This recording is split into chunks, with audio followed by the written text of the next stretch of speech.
a paz do nosso Senhor Jesus seja com todos nós nessa manhã.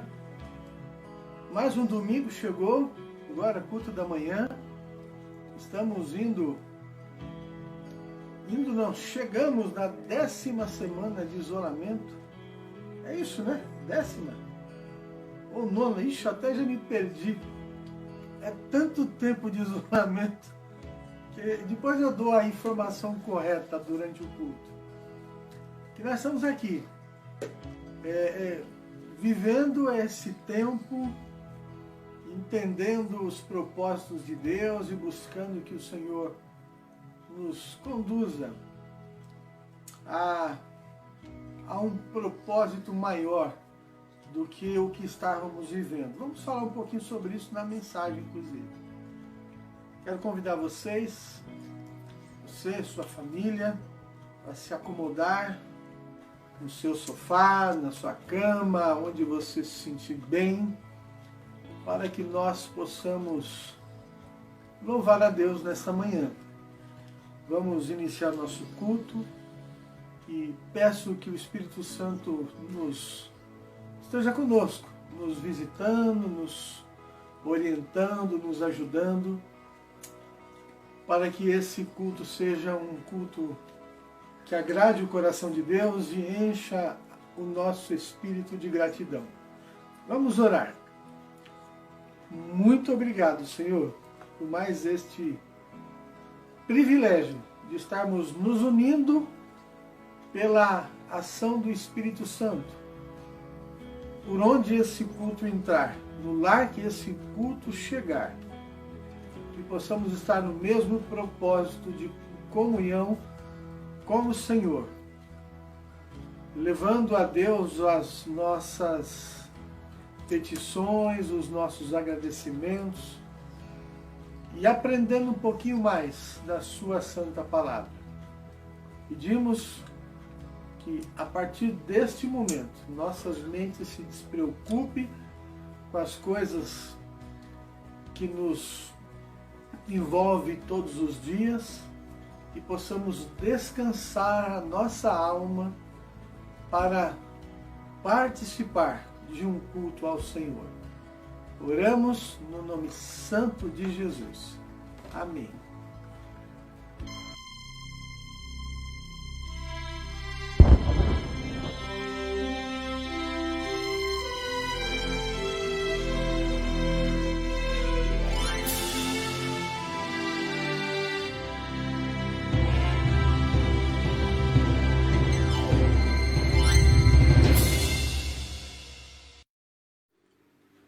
Queridos irmãos, vamos nesse momento cantar esse lindo hino junto com o nosso irmão Manuel.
Neste momento uma surpresa, uma nova uma nova vocalista aí surgindo na nossa igreja. Irmã Judite estará cantando um hino também. Vamos louvar a Deus junto com ela. Aquele que habita no esconderijo do Altíssimo, à sombra do Senhor onipotente descansará. Aquele que habita no esconderijo do Altíssimo, à sombra do Senhor onipotente descansará. Direi do Senhor, Ele é o meu Deus. Direi do Senhor, Ele é o meu Deus. Direi do Senhor, Ele é o meu Deus. Amém. Direi do Senhor, Ele é o meu Deus. Direi do Senhor, Ele é o meu Deus.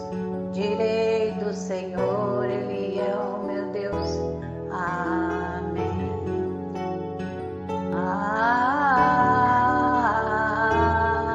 Amém.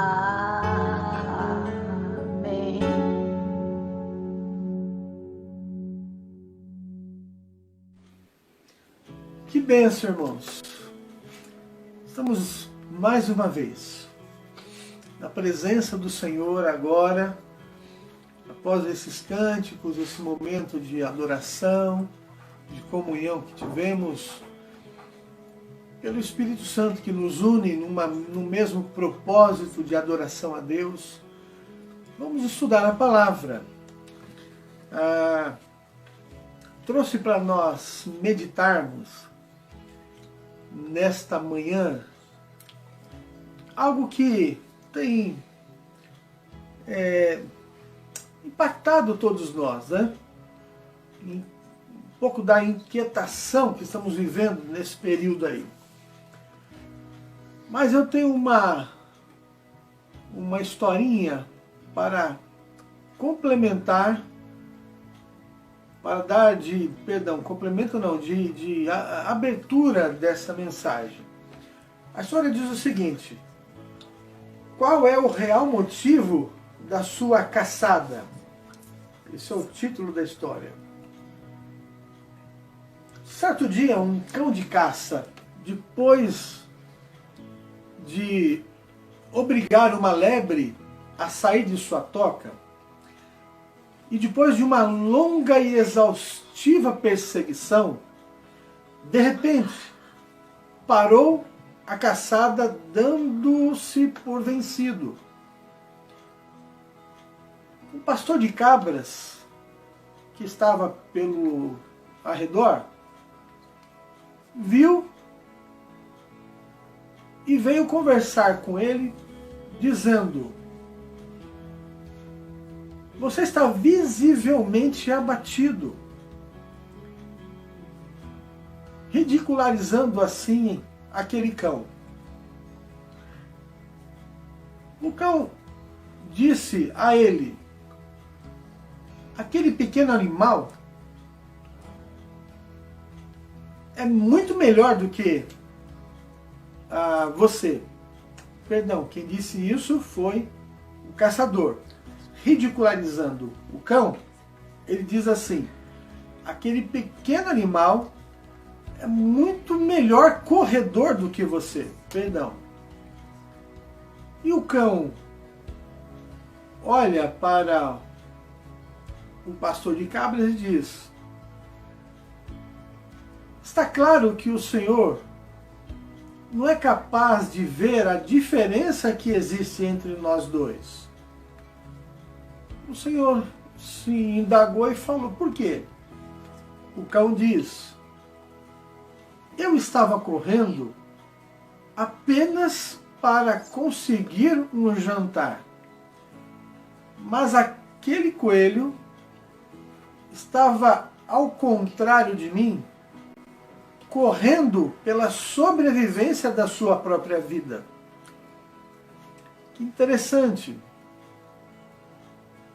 O cão corria com um objetivo até: se alimentar. Se ele não conseguisse aquele animal, ele ia tentar outro. Mas aquela lebre, ela não estava correndo por uma coisa apenas, que poderia deixá-la descansada. Caso ela perca a corrida, está tudo bem. Como para o cão, estava tudo bem. Para ela não, ela estava correndo a corrida da sua vida. Porque se ela não corresse mais do que o cão, já era. Tem um provérbio da palavra do Senhor, capítulo 16, versículo 32, que diz assim: melhor é o homem paciente do que o homem guerreiro. Mais vale controlar o seu espírito do que conquistar uma cidade inteira. Vamos orar. Obrigado, Pai, porque o seu Espírito é tão maravilhoso e fala aos nossos corações tudo aquilo que precisamos.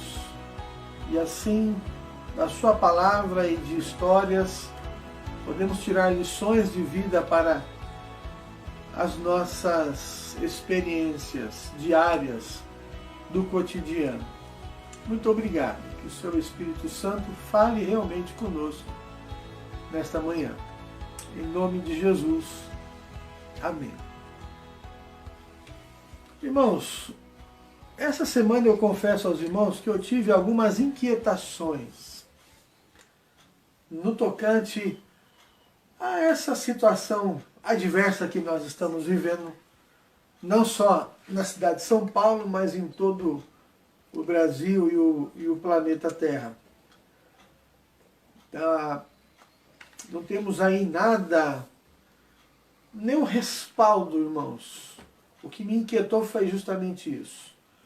Nós não temos das nossas autoridades um respaldo técnico suficiente para tranquilizar os nossos corações. Ou seja, temos um planejamento, o nosso planejamento está sendo executado dessa forma, nossas perspectivas são estas, e daqui tanto tempo, mesmo que seja meses pela frente, nós estaremos saindo de dentro desse problema. Nós estamos vendo isso, esse desenho acontecendo em outros países. Estava vendo uma matéria da Alemanha, trabalho maravilhoso feito pelo governo alemão dentro de um programa de estancar a velocidade da doença, de diminuir mesmo o índice de morte e um planejamento claro para com o povo do seu país, numa perspectiva de sair dessa quarentena e começar a vida normalmente.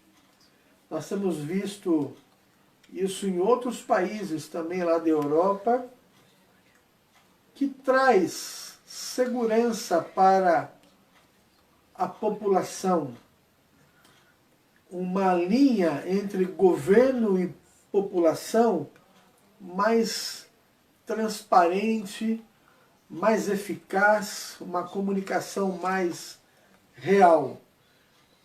E estamos vendo esses cidadãos no alinhamento com o seu governo, para que realmente eles fiquem estáveis numa mesma proposta do enfrentamento da doença. E no nosso país, a cada semana é uma novidade, cada semana a gente não tem o que esperar de melhor. Nós estamos vendo uma guerra política no meio da guerra, do enfrentamento contra a doença. E realmente isso incomoda bastante. Então eu estava bastante incomodado e troquei algumas mensagens com um grande pastor amigo, o pastor Javan. Querido, um beijo para você, se você estiver nos assistindo. Você foi uma bênção para a minha vida essa semana, me ajudando a entender um pouco essa luta aí. Eu trouxe para nós aqui um pouco da conversa que eu tive com ele. Mandei uma mensagem para ele dizendo assim, ao querido pastor amigo, né, Javan, eu fico olhando essas coisas e fico pensando qual o papel efetivo meu e nosso como igreja diante dessa adversidade que eu acabei de citar. Porque nós estamos vendo um bicho sendo pintado de uma forma muito grande, que eu confesso que desde o início dessa pandemia, eu não vejo o tamanho desse bicho, desse monstro, como se apresentam, e lógico que não desconsiderando a existência e a realidade dessa pandemia. Lógico, nós não podemos ser ignorantes ao ponto, tão ignorantes ao ponto de achar que não existe, né? De que a coisa não é real. O grande problema não é enfrentar a realidade da pandemia. O grande problema é ver o tamanho do bicho que está sendo pintado. Quando você não tem uma linha política unida com a população. Aí o pastor Javan me disse assim, com muita tranquilidade, querido, vejo nessa pandemia oportunidade para conscientização do povo de Deus, para um despertamento espiritual que envolve muito mais o comprometimento com a obra da evangelização por meio de um comportamento sóbrio e cidadão nosso como membros da igreja, visando o bem comum, mas sem se envolver com paixões ou ativismos ideológicos. Juntamente, nossa visão precisa continuar sendo por obras e por fé, demonstrando assim o amor ao próximo. Muito legal esse pensamento dele, porque ele nos faz voltar, esse pensamento nos faz voltar à paixão que o nosso coração tem que estar nesse momento.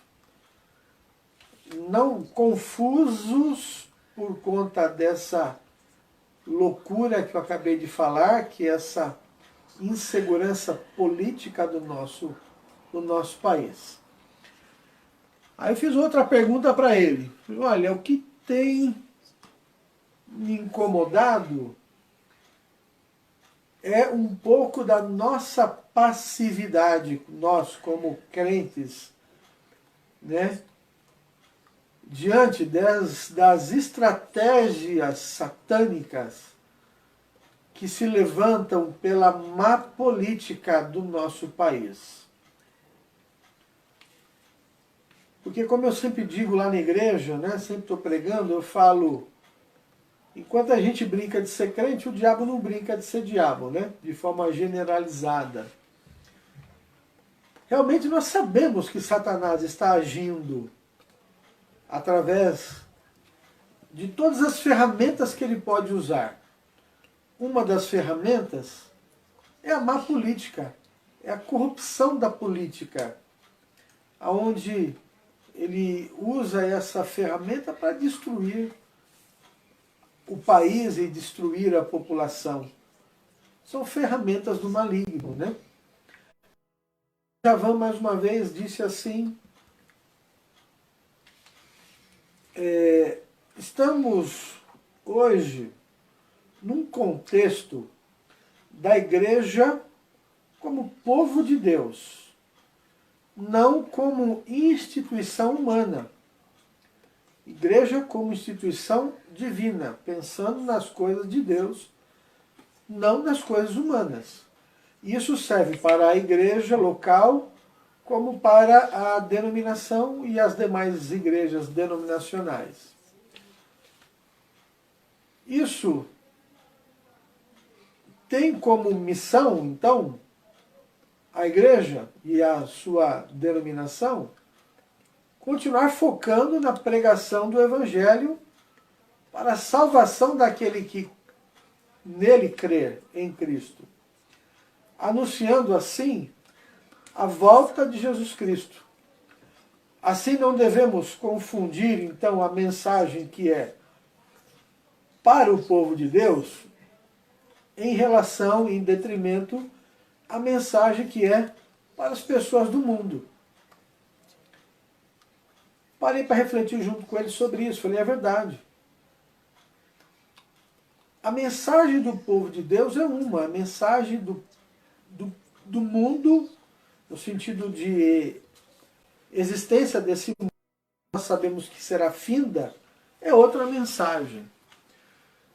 Aí continuamos as nossas reflexões e disse ainda para ele, mediante essa situação toda do Antigo Testamento, dos tempos do Antigo Testamento, onde Deus levantava profetas com voz forte, gritando pelo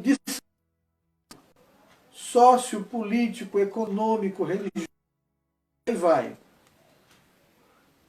Além do nosso próprio exemplo, além do próprio exemplo do nosso Cristo, quando entra no templo, ele vê toda aquela balbúrdia ali, ele sai chutando e quebrando tudo e dizendo aos fariseus, aos líderes religiosos, vocês são falsos mestres que têm transformado a casa do meu pai em um covil de ladrões.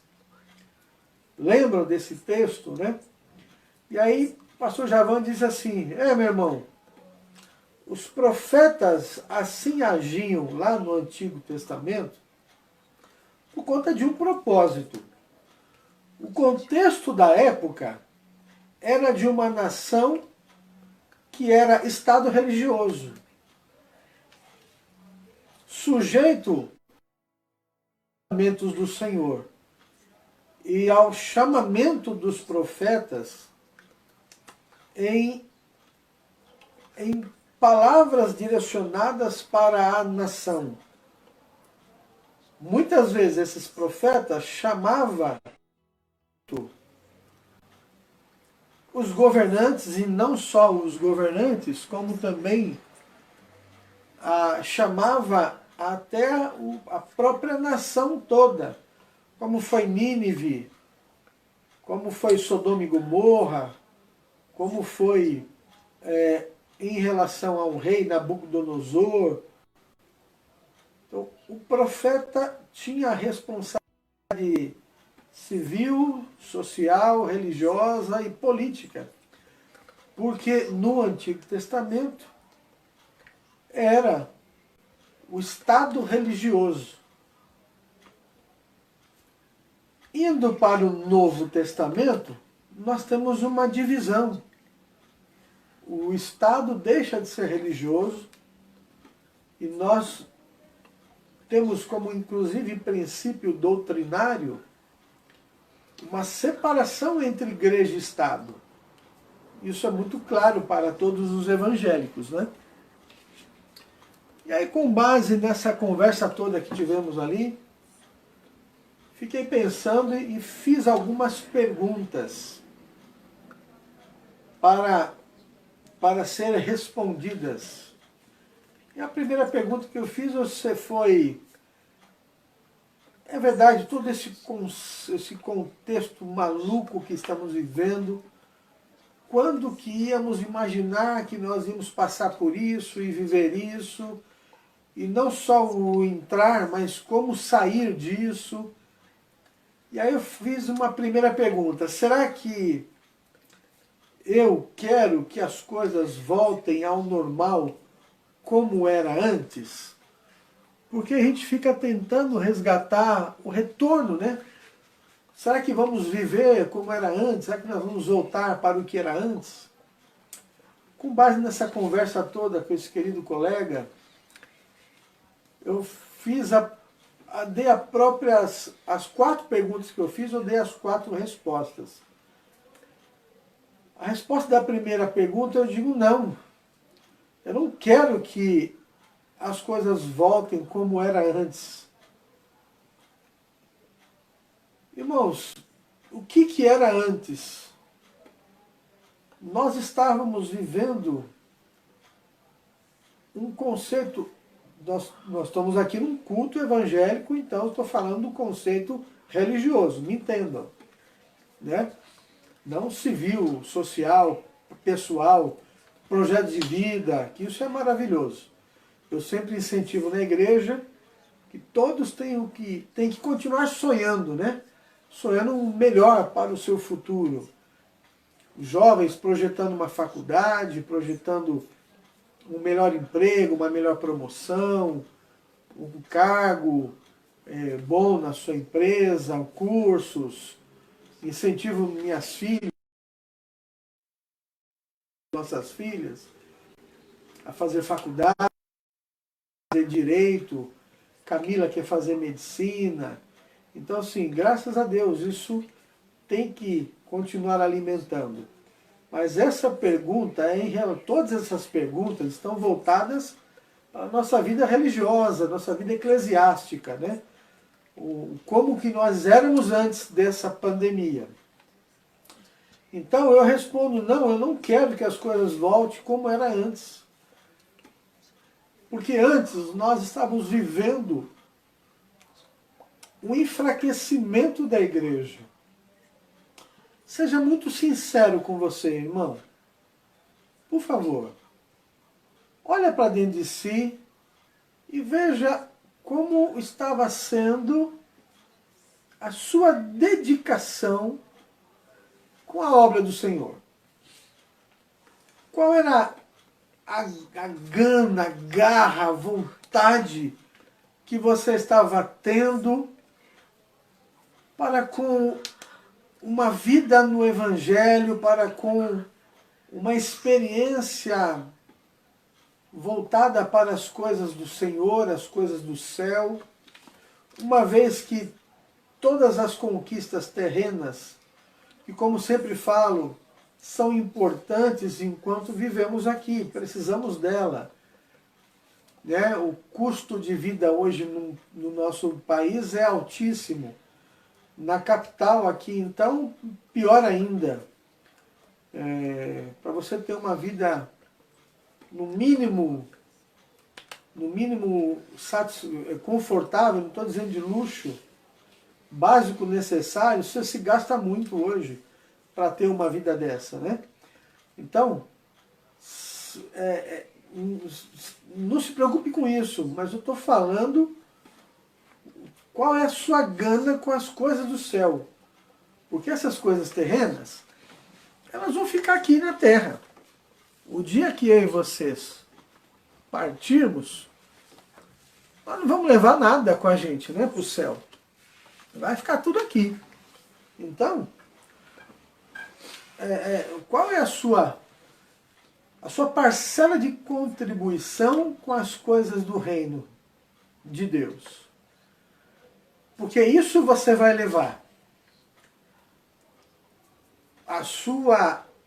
O que você almejou e conquistou na terra para o seu bem, e isso é bom, vai ficar aqui na terra.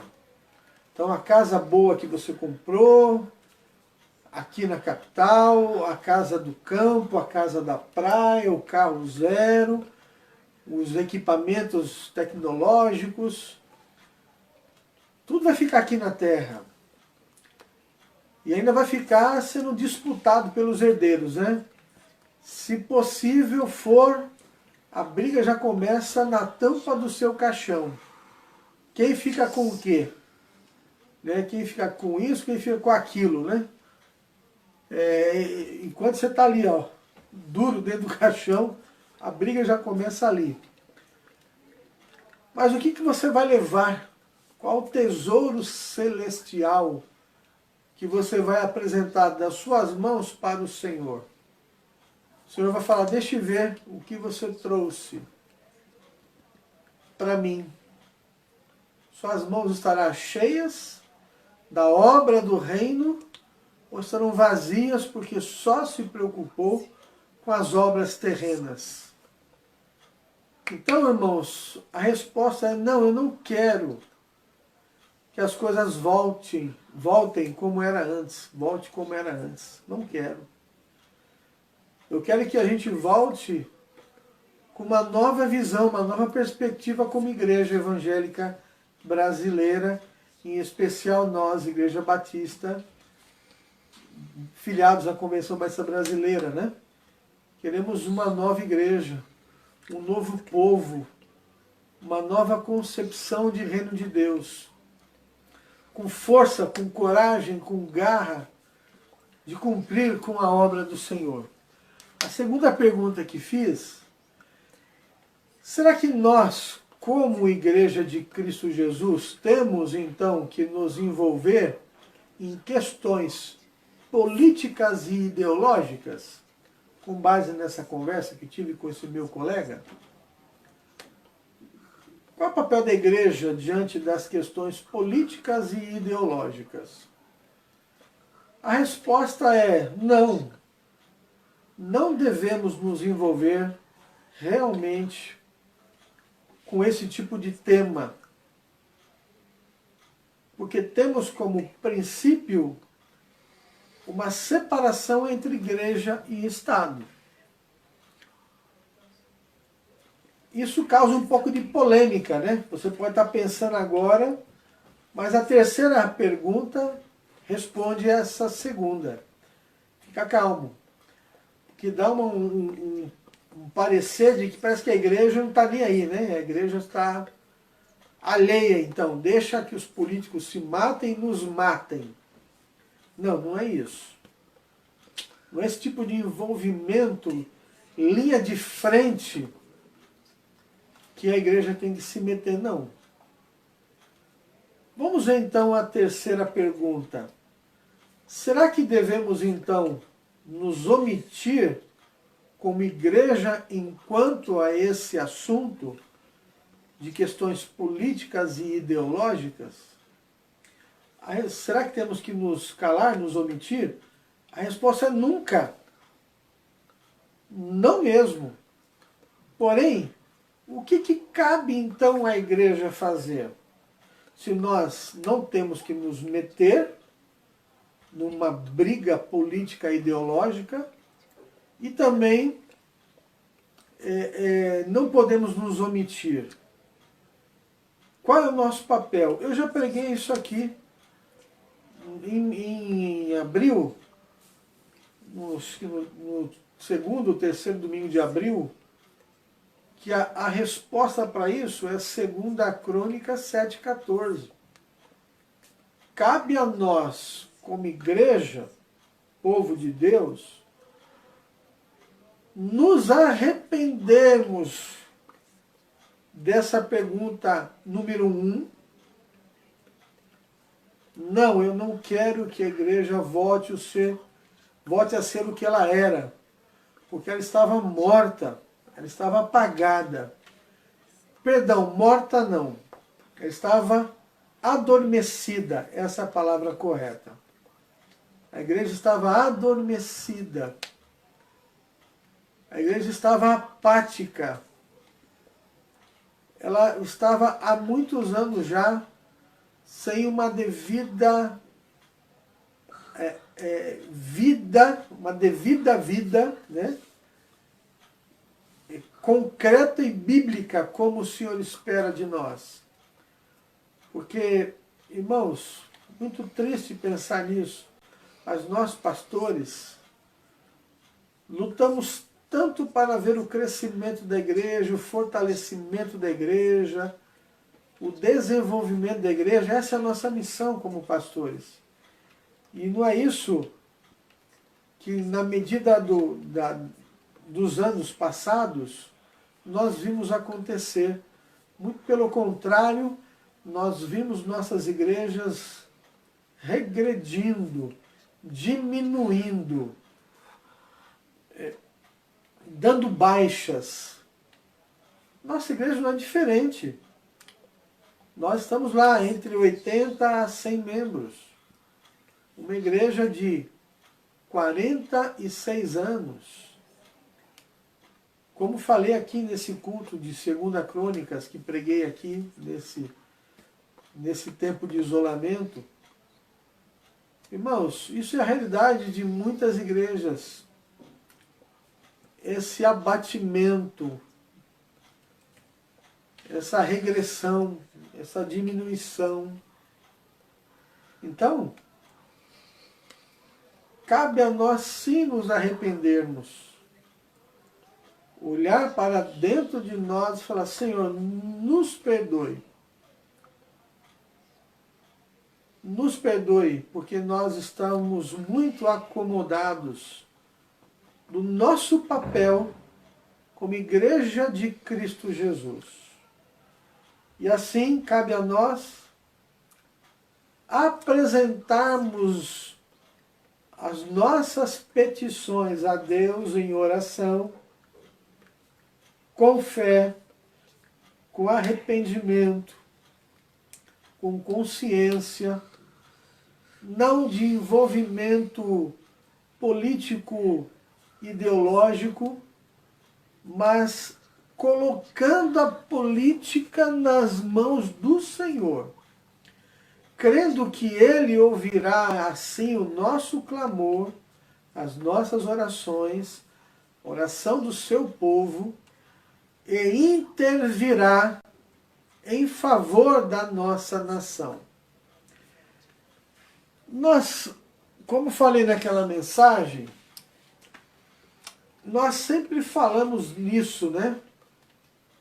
Sobre oração, no sentido de, não, vamos orar, nós cremos que Deus tem poder para fazer isso e fazer aquilo, e nós oramos, fechamos nossos olhos, baixamos nossas cabeças e rogamos a Deus que Ele intervenha, atue. Mas, irmãos, até isso está fraco, até isso está monótono. Será que cremos mesmo? Será que oramos com fervor, com vigor, com fé, com coragem, com consciência?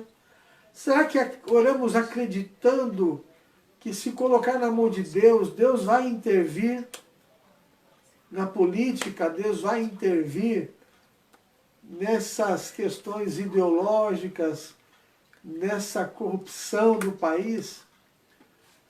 É isso que Deus nos chamou para fazer.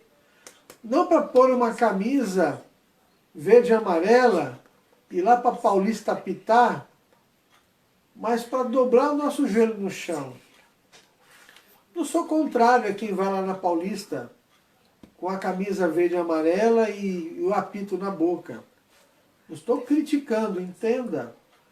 Eu estou falando aqui qual é o papel da igreja. Estou falando do papel do cidadão.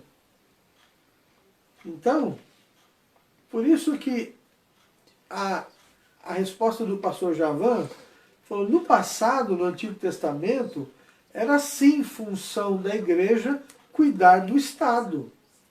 Porque o governo era um só, igreja e Estado.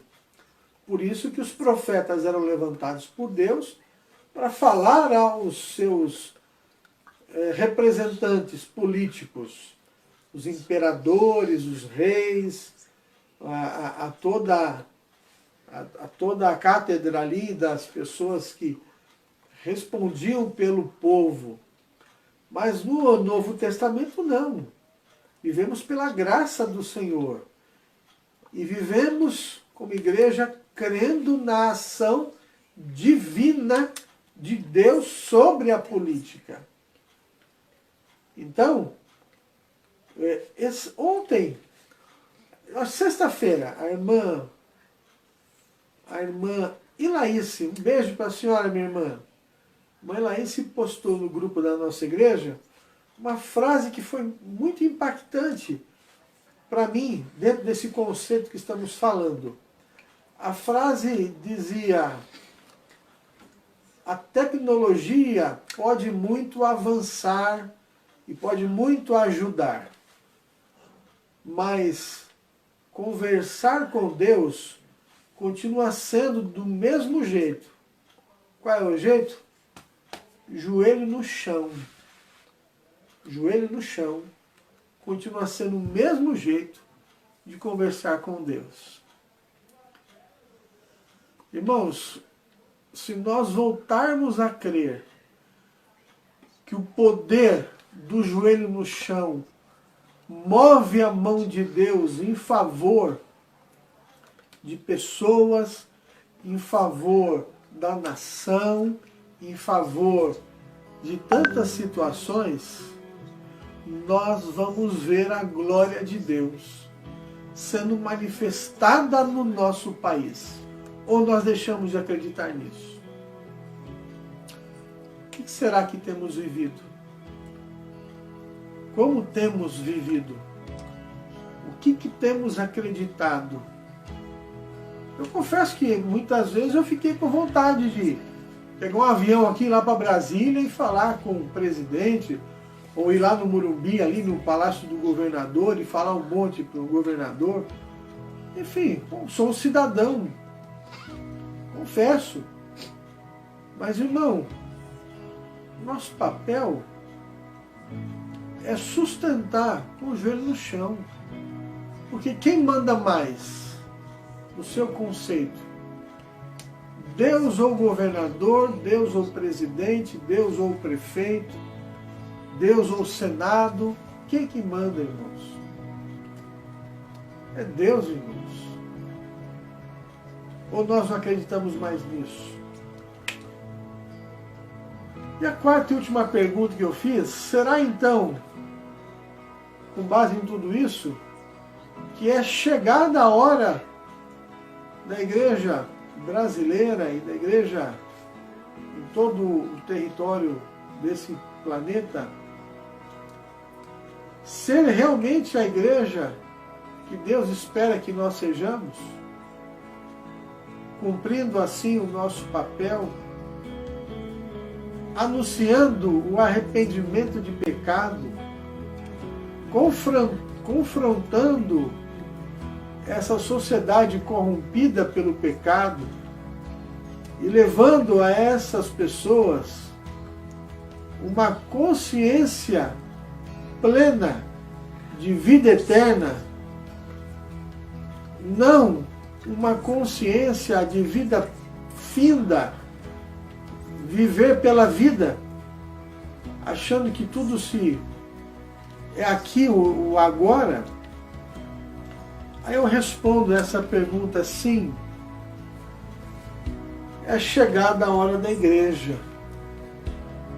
É chegada a hora da igreja, a igreja de Cristo Jesus, se levantar,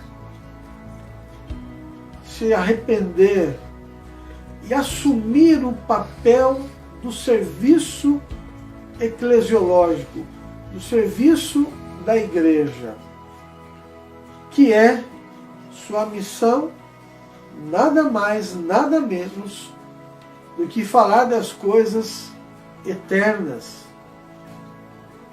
começando por apresentar o Evangelho de Jesus Cristo às pessoas, para que elas entendam a vida de forma eterna. Sem Cristo não há salvação. Para que essas pessoas ainda que não conhece o caminho desse Evangelho possa conhecer, possa entender os seus pecados, se arrepender dos seus maus caminhos e, com base no Evangelho, na Palavra de Deus, ter mudança de comportamento, mudança na sua existência terrena, para que ele possa entender que a vida aqui sim é finda e ele tem que ter uma vida não pela própria vida como ela é, mas sim uma vida com propósitos celestiais, entendendo que nós viemos de Deus, nossa concepção, mesmo sendo ela natural, pela vida, né, pelo propósito da criação, mas nós somos feituras de Deus e voltaremos para Ele, ou para a salvação ou para a perdição, avisando às pessoas que Jesus Cristo está voltando sim. O tempo está acabando. Jesus está às portas. Cada vez mais vemos a palavra se cumprir. A mensagem e a preocupação dentro da pandemia que a igreja precisa ter é a preocupação de anunciar o Evangelho da salvação, porque Jesus está às portas. Infelizmente, nem todos acreditarão. Acharão que nós somos tolos, imbecis, nós somos obcecados, habitolados, e vão negar a nossa mensagem. Mas cada um colherá o fruto do que plantou. Porque, irmãos, se a igreja se preocupar com a briga política e ideológica, quem vai se preocupar em cumprir com a missão da igreja? Ninguém. Quem vai anunciar o fim dos tempos? Ninguém. Quem vai anunciar o arrependimento do pecado? Ninguém. Quem vai apresentar a salvação em Jesus Cristo como único mediador entre Deus e o homem? Ninguém. Então, irmãos, eu findei essa semana com paz no meu espírito, me acalmando um pouco os meus ânimos e pensando, sim, vamos voltar a focar na missão da igreja. A moral daquela história que eu contei no início da mensagem, lá do cão de caça e a lebre, é o seguinte: qual a moral da história? O motivo pelo qual realizamos uma tarefa, isso é o que determinará o seu objetivo final. Qual é o motivo do cão? Apenas se alimentar. Qual é o motivo da lebre? Sobreviver. Então, o motivo que você inicia uma atividade, a motivação que você tem, é aquilo que vai determinar o objetivo final de você alcançar. Que sejamos como a lebre, lutando. A lebre lutou pela sua sobrevivência. Que nós lutemos pela evangelização do mundo, que nós lutemos por vidas salvas por Jesus Cristo, que nós lutemos por salvação de almas, que nós lutemos para povoar o céu, porque essa é a missão da igreja. Que assim seja, para a glória do Senhor. Vamos orar. Pai bendito, que privilégio é esse tempo que estamos vivendo. Pai, como já falamos várias vezes, nenhuma pessoa que está viva viveu essa experiência. Nenhuma geração que hoje ainda se encontra viva passou por essa experiência. E que coisa que é essa? Que coisa que traz às nossas mentes tantos pensamentos. E é por isso, Deus, que é chegada a hora da sua igreja centrar sua mente e coração na sua missão. Sim, é verdade, nós não vemos a hora de voltar às atividades. Mas em nome de Jesus Cristo, que a gente não volte igual que éramos antes. Porque isso seria o fim e o fracasso da Igreja de Jesus Cristo. Se eu e cada um dos meus irmãos voltarmos na mesma pegada que éramos, que vivíamos antes desse tempo, Pai, é muita hipocrisia da nossa parte fazer isso. Não somos dignos de viver se voltarmos assim. Precisamos voltar focados na missão da igreja, porque Jesus está voltando. Quando Ele vier, qual igreja Ele encontrará? Uma igreja viva ou uma igreja adormecida? Tenha misericórdia, Senhor. E traz à nossa memória a reflexão de tudo que já foi revelado da Sua palavra na formação do nosso caráter cristão. E nos faz, a partir do que já foi revelado, dos estudos e ensinos que já tivemos, nos faz homens e mulheres corajosos do Seu Evangelho. Pedimos essas bênçãos em nome de Jesus. Queridos, vamos louvar a Deus com esse lindo cântico.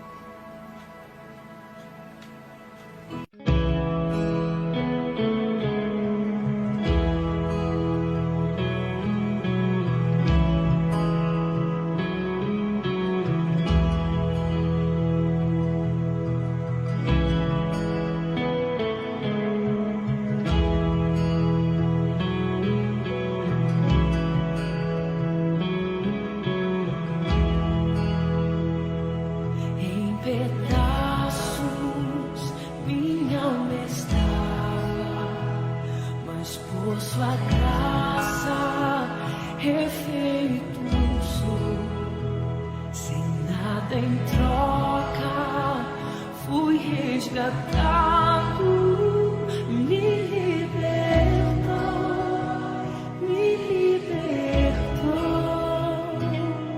sublime graça, doce o sol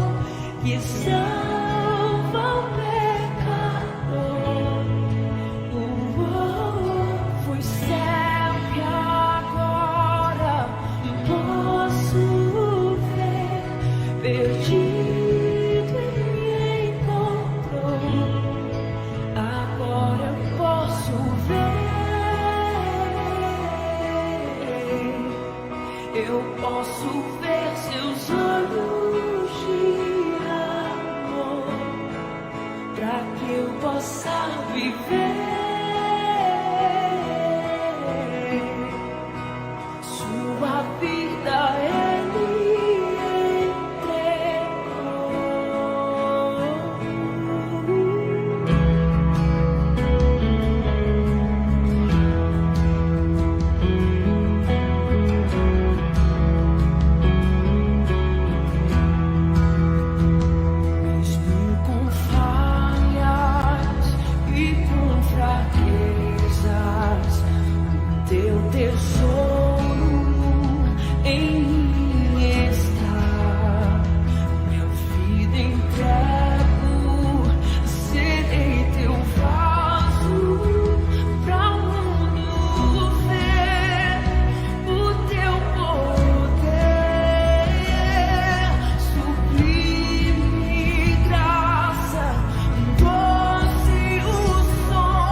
posso ver seus olhos de amor, para que eu possa viver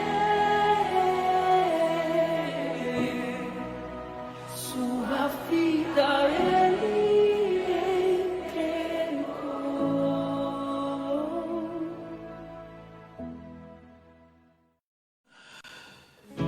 Amados irmãos, temos uma boa novidade. Como nós não temos ainda uma perspectiva real do retorno das nossas atividades presenciais, decidimos retomar a escola bíblica dominical. Nós até hoje estávamos trabalhando só com os cultos. A Igreja Batista, desde sua origem, se preocupa com o ensino bíblico além do culto. Nós chamamos de EBD, que significa Escola Bíblica Dominical. Sempre depois do culto da manhã, nós temos essa escola, que se divide por grupos de interesses ou por faixas etárias. Na nossa igreja, nós nos dividimos em faixas etárias. Então, temos a sala das crianças, subdividida em 3 idades. Os bebês de 0 a 2 anos e 11 meses. As crianças de 3 anos a 7 anos e 11 meses. E os juniores de 8 a 12 anos e 11 meses. Depois nós temos uma outra divisão, que são dos adolescentes, de 13 anos a 17 anos e 11 meses, e a juventude a partir dos 18 até 30, 35 anos de idade. Como a nossa igreja não tem uma estrutura de espaço físico, nós estamos trabalhando com esses 2 grupos, adolescentes e jovens, juntos. E nós temos o último grupo, que são dos adultos, acima de 35 anos, que ficam também numa sala de aula. Temos vários professores para cada uma dessas salas, mas nós vamos retomar a partir daqui 2 domingos, ou seja, no domingo dia 31 de maio, após o culto da manhã, nós vamos continuar no ar, agora com essa EBD. O irmão Daniel, que é um dos professores, o irmão Daniel é professor da sala de adultos, estará dando a primeira aula. Então, fica o convite para todos vocês que nos assistem. Olha que acabar o culto da manhã, já inicia automaticamente a nossa escola bíblica dominical. Nós estamos estudando na sala dos adultos o livro de Atos dos Apóstolos, uma apostila muito rica de detalhes, feita pelo pastor Miguel Orvati, um pastor amigo de muitos anos, um querido pastor que nos cedeu esse estudo que ele fez nesta apostila. Então vai aí mais uma vez, reforço o convite, domingo dia 31 de maio, depois do culto da manhã, nossa Escola Bíblica Dominical. Muito obrigado, que Deus abençoe. Tenham um excelente almoço em família, que você desfrute deste domingo e que a graça do Senhor seja com todos, e até daqui a pouquinho no culto da noite. Deus abençoe.